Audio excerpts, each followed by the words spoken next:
Why, hello everybody, and welcome to the Truly Odd podcast where we bring you the latest in game news and movie news. I'm your host, Joe Garcia. So grab your controllers, get your popcorn, and let's go ahead and dive right on in, shall we?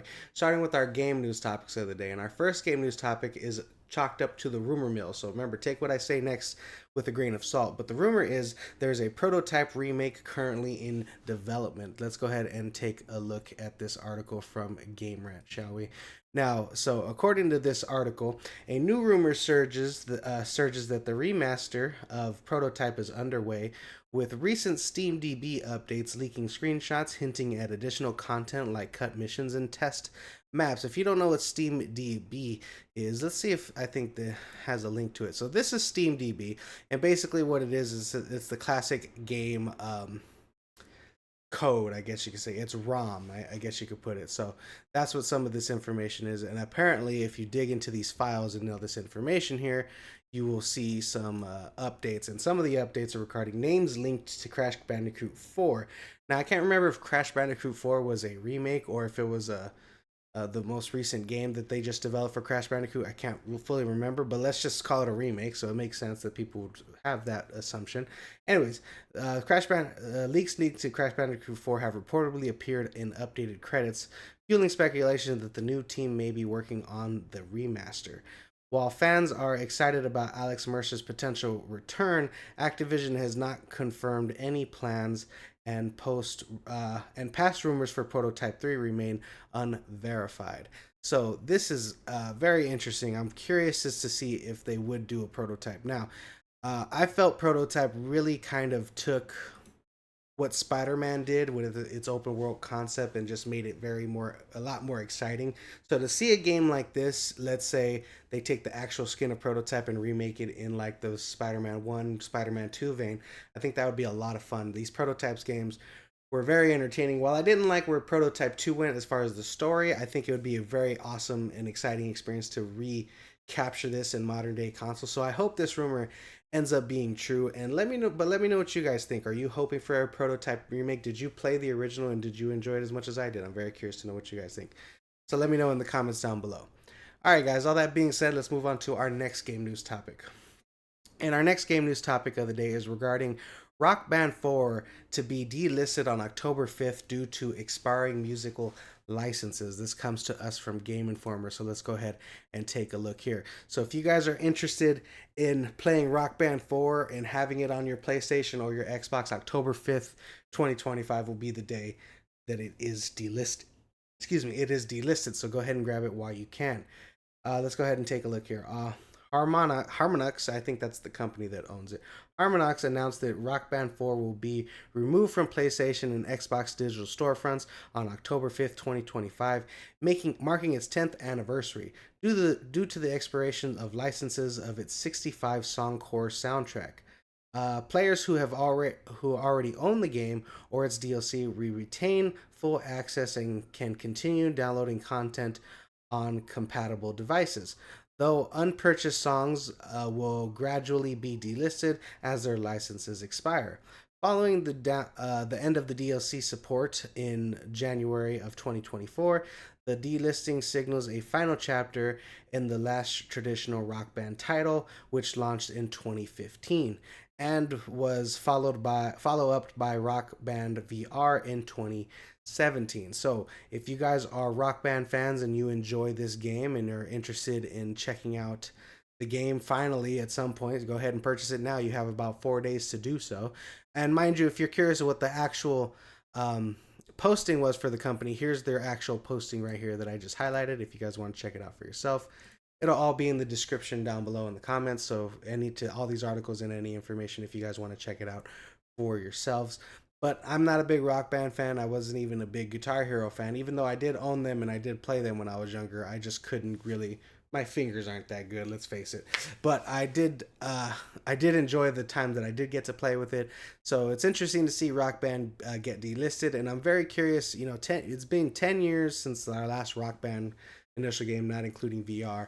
So I'm very curious if they're gonna revamp a Rock Band, revamp a Guitar Hero at some point later on in the future. I know one studio is currently working on some guitar. So I'm curious if they're going to try to team up and get another title out, something to go with that guitar. But let me know what you guys think of this in the comments down below. Were you a Rock Band fan? Or are you sad to see this be delisted from the PlayStation and Xbox?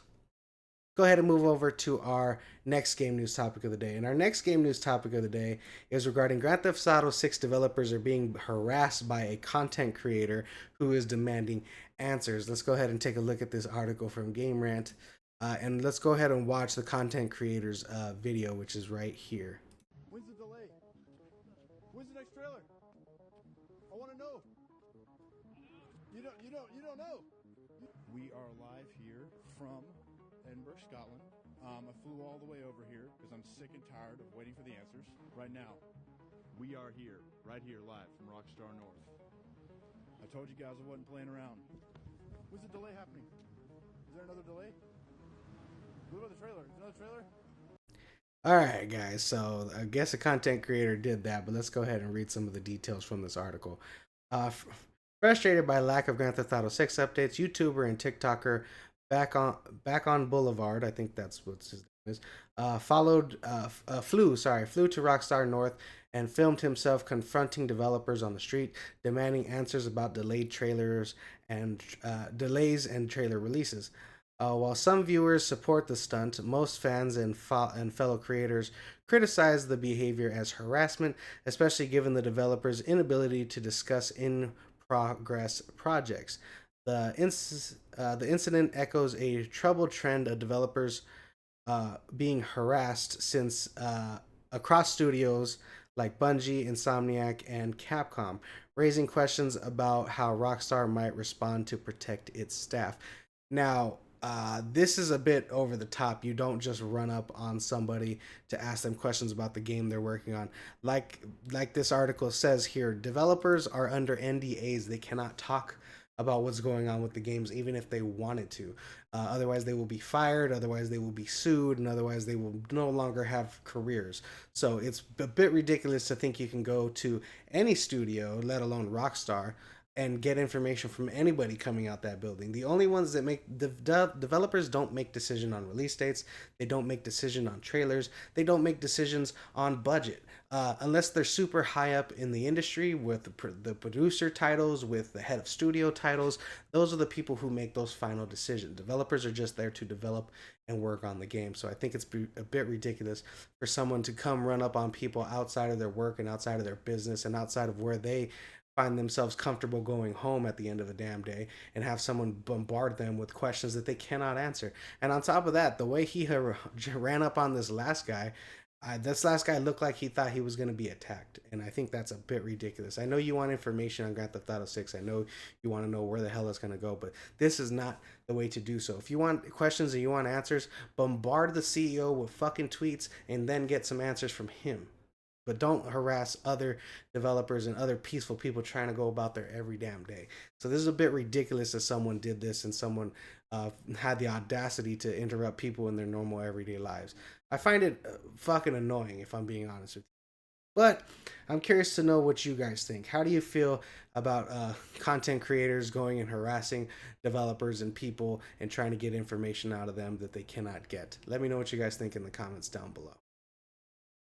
All right, guys. That being said, let's go ahead and move over to our next game news topic of the day. And our next game news topic of the day is regarding Xbox Game Pass has just jumped up its price to $29.99, basically $30, with new perks and the markup is about 50% of a price hike. Let's go ahead and take a look here at this article from Game Informer. Here is the breakdown. Oh, what? It was popping up earlier. I guess it's not popping up now. My apologies, guys. Let me see if I can zoom in for you guys so you can. Oh no, it won't zoom in that much. Well, that's as big as I can get it for you guys, but you can go ahead and go to the article down below if you want to check it out for yourself. But I'll give you guys the breakdown. Anyways, Xbox Game Pass now costs $29.99 a month, up from $19.99, marking a 50% price hike with no advanced notice. Just 1 year after its previous increase, the unlimited tier includes Ubisoft Plus Classic, Fortnite Crew, and upgraded cloud gaming, while retaining EA Play day one releases and a library of over 400 games.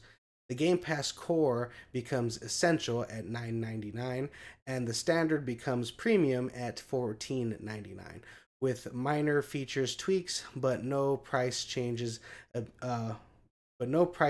amid ordering Xbox hardware price hikes. So this is directly after they just did their price hike for their consoles that's costing around 800, 500, $600 depending on the version of the console that you get. So and Costco had already delisted them from their store, so this is a bit ridiculous that they're charging so much for their damn games. But this is just going to show how expensive it is to run a gaming streaming service like Xbox Game Pass. They're probably losing money, so they're going to continue to price hike, kind of how Netflix has been doing, kind of how HBO Max is doing, kind of how Disney Plus has been doing. And this is just going to continue and continue and continue.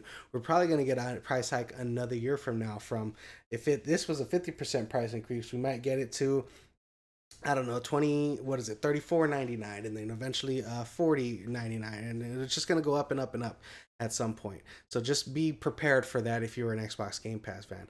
So, and I think this is a reason why I'm worried about their business model with the Xbox Game Pass and them no longer focusing on Xbox exclusive content, because they are going to try to get players to do this. And by the way, here are all the perks listed if you guys want to go ahead and read through this article for each individual tier if you're interested in seeing what that is.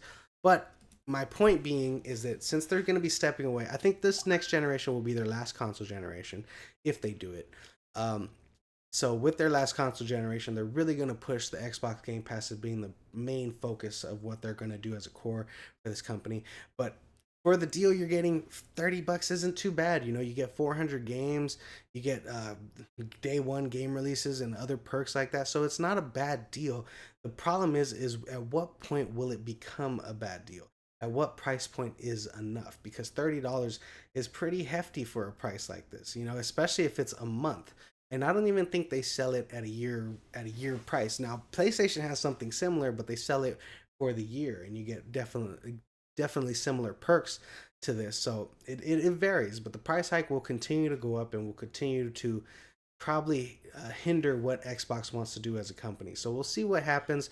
We'll see if they lose a lot of followers with this and stuff like that. But let me know what you guys think. Do you think it's sad that they just did a price hike without informing anyone, without any prior lead up to it? Or do you think it's per the experience of Xbox? Let me know what you guys think in the comments down below. All right, guys, let's go ahead and move over to our next game news topic of the day. And our next game news topic is regarding Ubisoft. Spins off Assassin's Creed, Far Cry, and Rainbow Six to a new Tencent-backed Vantage studio. Let's go ahead and take a look here. If you don't know what's going on, I'm kind of going to break it down for you guys. Ubisoft has formed Vantage Studio to oversee its top franchises Assassin's Creed, Far Cry, and Rainbow Six, with full creative and business autonomy across 6 global studios. The new entity is partially owned by Tencent, heading ahead of its $1.25 billion deal, and will be led by co CEO Christophe Derrence, forgive me if I'm pronouncing his name wrong, and Charles Gilmont. With Ubisoft facing financial strain and recent stepbacks, Vantage Studios is positioned to revitalize the flagship IPs, including expansions on Assassin's Creed Shadows and a rumored Assassin's Creed Black Flag remake. So it looks like Ubisoft is no longer going to be, well, it's kind of hard to really define it. It's kind of like how Disney owns Marvel, how Disney owns Pixar, and how Disney owns uh, other subsidiaries like 20th Century Studios. Essentially, they're basically Ubisoft is going to be the main hub like Disney, and then this new Vantage Studio. Forgive me if you hear that noise in the background. Someone's turning on a blender. My apologies. Anyways, but Vantage Studio is going to be their Pixar. It's going to be their Marvel. So while it's going to be its own little entity, it's going to be followed up by Ubisoft. But the interesting part here is that the business is going to have its autonomy across 6 global studios. So I'm very curious which of the six studios are Vantage Point, or does Vantage Point have six studios? So I'm very curious how that essentially is going to break down into a company. Are six different studios going to be working on Assassin's Creed games? Are is it going to be two studios on Assassin's Creed, two on Far Cry, two on Rainbow Six? So I was very curious how they're going to break it all down and how it's going to turn out. But I think them teaming up with Tencent's definitely going to save Ubisoft from the financial hole that they've been in, and it's probably a good business decision to have these studios kind of work on their own thing, because Ubisoft as a main hub has too much going on to be focusing on one individual franchise. So it makes sense for them to spin off their own little studio to have them work on their franchise, especially their higher end franchises like Assassin's Creed and Far Cry. As far as Rainbow Six, I would like for them to do a remake of Rainbow Six Vegas. I think that would be very fun and interesting. And, interesting that they're going to be doing a remake of Black Flag. I wonder if they're going to try to remake any of the other Assassin's Creed, depending on how this one does. But let me know what you guys think in the comments down below. Do you think it's a good idea for Ubisoft to spin off these games into another studio so they can kind of focus on their own little entity and their autonomy? Or would you prefer Ubisoft to have these games underneath their hub and really focus in on them as opposed to other things? I'm curious to know what you guys think, so let me know in the comments down below. All right, guys.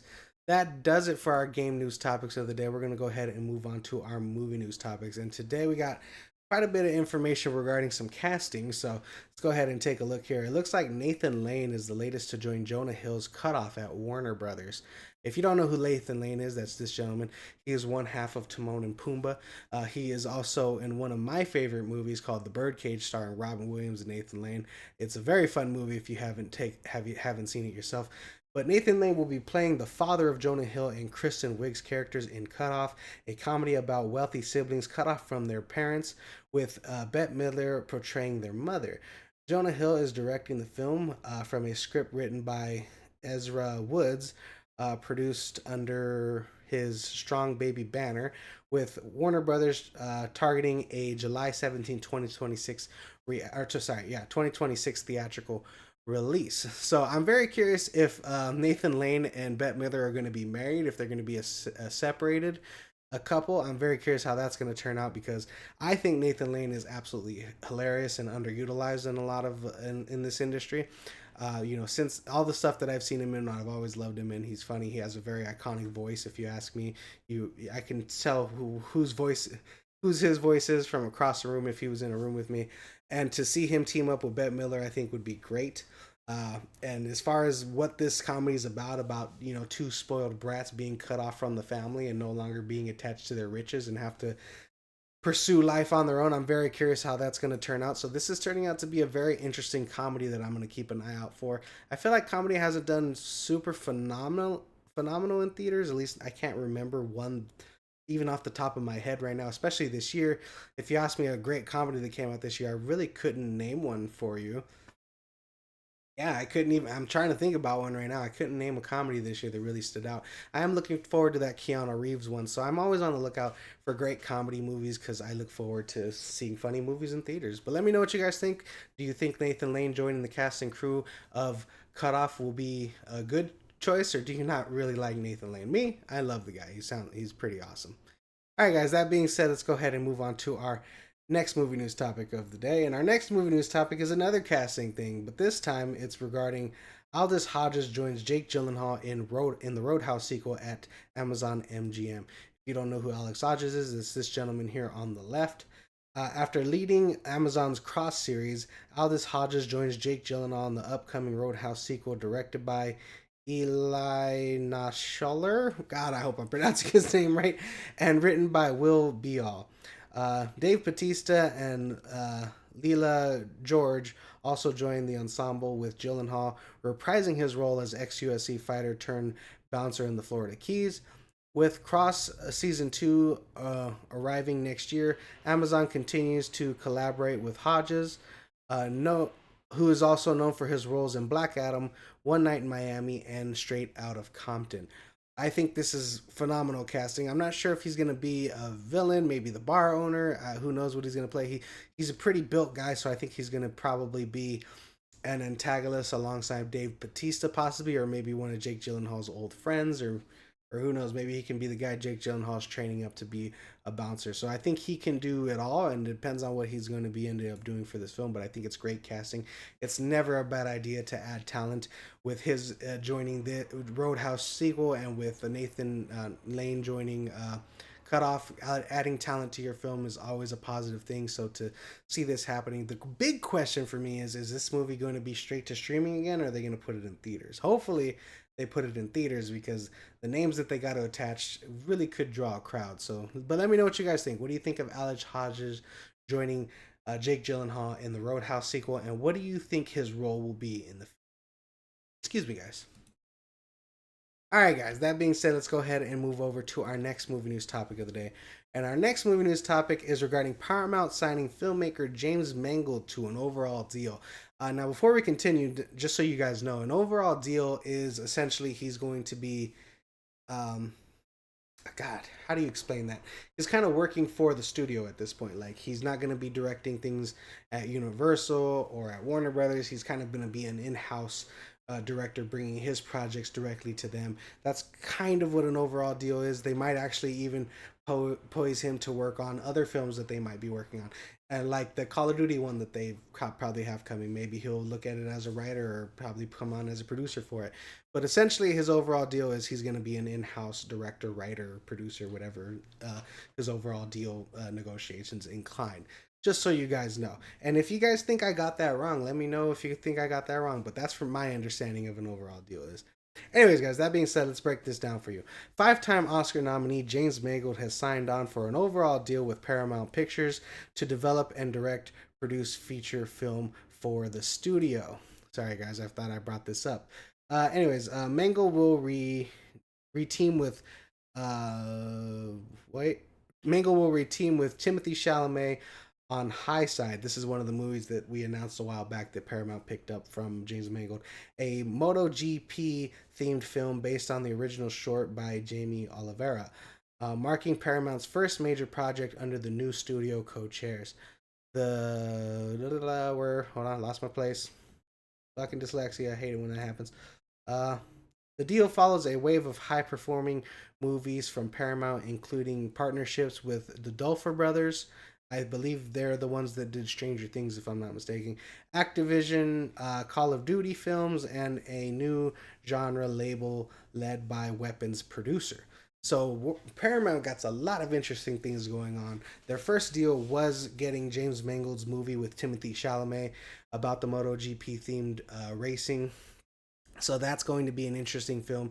Now, if you don't know who James Mangold is, he's worked on Logan. I believe he recently did the Timothy Chalamet A Complete Unknown movie. So he's a phenomenal director, a phenomenal writer, if you ask me. I don't know all of his filmography, but Logan and A Complete Unknown are the only ones that I do know. I'm sure he's worked on many other things that I can't name off the top of my head. Also Ford v Ferrari, actually. He did that one as well, which I really, really. So I think Paramount is doing absolutely phenomenal keeping someone like with his talent in studio and in house, and having him kind of helm other projects would be pretty interesting. I would love to see them tap him for a Call of Duty, for a GI Joe, for a Transformers. You know, I know he's not he hasn't really done a lot of superhero film besides Wolverine, but I think that showing what he did with Wolverine, showing what he did with Logan, can really benefit what they want to do with projects like Call of Duty, Transformers, GI Joe, whatever else they might be working on. So I'm very curious to see what they're going to have him working on, what he's going to be bringing to the studio as a creator. So, but I think this teaming is very beneficial for Paramount. They need someone like him under their umbrella to really bring in talent and really bring in great stories, and I think he's one to do so. But let me know what you guys think in the comments down below. Do you like James Mangold having a overall deal at Paramount, or would you like him to be doing other things and working on it? So let me know what you guys think in the comments down below. All right, guys, let's go ahead and move over to our next movie news topic of the day. And our next movie news topic of the day is regarding Disney sending a cease and desist letter to Character.AI over unauthorized use of iconic characters. Let's go ahead and take a look here. So, looks like Disney issues a cease and desist letter to Character.AI, accusing its platform of using a copyright characters like Spider-Man, Elsa, and Darth Vader without permission in inactive chat box. The move follows similar lawsuits against Midjourney and Minimax, signaling Hollywood's growing push against AI companies allegedly misusing intellectual properties. The startup claims all characters are user generated and likened to fan fiction, but have removed the infringing bots and expressed interest in partnering with rights holders for future collaborations. So I found this interesting and I wanted to bring this up because AI has been a hot topic in the film industry, in the game industry, and in many industries as of now. They're taking over jobs and things of that sort. So there's a lot going on regarding AI in the industry. But I do find it a bit ironic that Disney, who was recently doing they recently had a strike with the Actors Guild, if I'm not mistaken, and the Writers Guild, and one of the main hot topic issues was AI. So I think it's interesting now and ironic now that Disney is noticing the problems with AI that they didn't initially see before during their negotiation processes. Now, I don't think the AI topic turned out very well from them during those negotiations, but hopefully, with something like this, seeing that their IPs are being utilized and seeing stuff like this happen within the industry and it bothering them so much that they have to do a lawsuit, hopefully that means that for the future and for these future negotiations when they happen, I don't know how long the contracts are, 5, 10 years from now, when those negotiations come up and AI has advanced further, hopefully they can see that, okay, yeah, we understand now. We've kind of seen what they've done to our IP regarding AI and things like this. So we'll see what ends up happening. I just found it very interesting that they're battling lawsuits against Character AI, who utilizes a lot of their IP and stuff like that. And if the courts say that this is fan fiction and creative fair and fair use and things of that sort, then they're really going to have a big problem with AI going forward. So we're going to see how this legal battle turns out, and very interesting how it turned out. But I think that now that Disney and a big major studio is having issues with it, they're probably going to be more hesitant to utilize AI during their development. But let me know what you guys think in the comments down below. Do you think Disney's going to learn their lesson, or do you think they're going to probably just be like, well, I mean, if we can stop it, it's fine, but if we use it, it's okay? I'm curious to know what you guys think in the comments down below. Let me know what you guys think. All right, guys, moving on to our last movie news topic of the day. And our last movie news topic of the day is regarding Jeremy Irons is joining the star-studded cast of Amazon MGM's Highlander remake for a key antagonist role, apparently. Let's go ahead and take a look here. Love Jeremy Irons. He's awesome. Another actor with a phenomenal voice. Oscar, Emmy, and Tony winner Jeremy Irons will play a major antagonist in Highlander, leading a secret organization that monitors immortals and views them as threats. The film is directed by Chad Stahelski, of course, and stars Henry Cavill as Connor McCloud. The film production was postponed to early 2026 due to Henry Cavill's pre-production injury. Irons joins high-profile lineup including Russell Crowe, Dave Bautista, Karen Gillan, Jaimon Hansu, and Marissa Alba in the remake of the 1986 cult classic. Again, it's never bad to add talent. I love Jeremy Irons.